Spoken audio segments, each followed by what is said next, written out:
fourth part, and that is your call to action. This is the part that most people do not do. So Larry, if I come back to you for a moment, you're our happiness coach. We know that that's your title, not your talent, because everybody wants to know your talent, not your title. What would be your call to action? In other words, do you put out a newsletter that actually has, 12 ways that life can be happier for you every single day? Do you do a newsletter like that? You will now. Okay.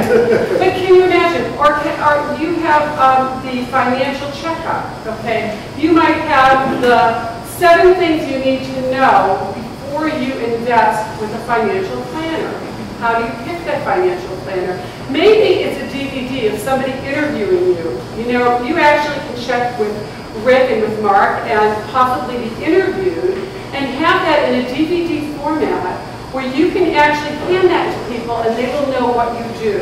I've actually done that. I have something done with something called Access to Experts, and it's an interview of me talking about my book with LinkedIn, okay? And so I don't have to talk about it. I can just give somebody the link or give somebody the DVD, and it speaks for me.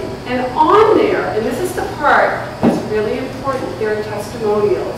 Because what somebody else says about you is going to be 1,000 times more powerful than what you say about yourself. So my call to action, or your call to action, could be, if you'd like to know more about the secrets about, I have a DVD that I'd love to send you. Would you like to receive it?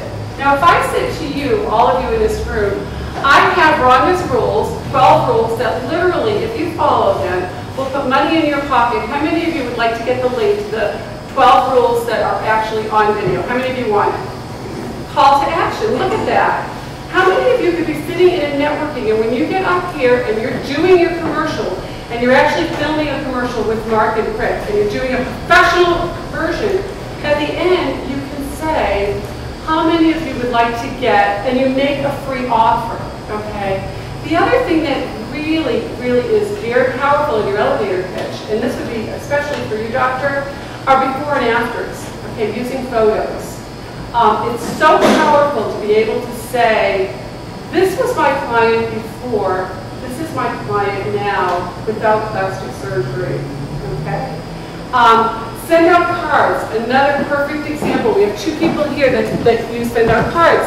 And here's what you guys didn't do, and it's not a negative, it's just a suggestion. I will tell you that most people do not know what send out cards is unless they've experienced receiving one. What if you were to hold up a card, and this happens to be one that I created with my 2 daughters and myself, okay, and literally created this on the computer, okay, and with the click of a mouse, I sent it, and oh my gosh, it looks like I signed it, it has a signature, and it costs just a little over $1 with postage. Now, is this something that you might remember if your tagline is, Wanda, I'm changing lives 1 card at a time, okay? And you show the card.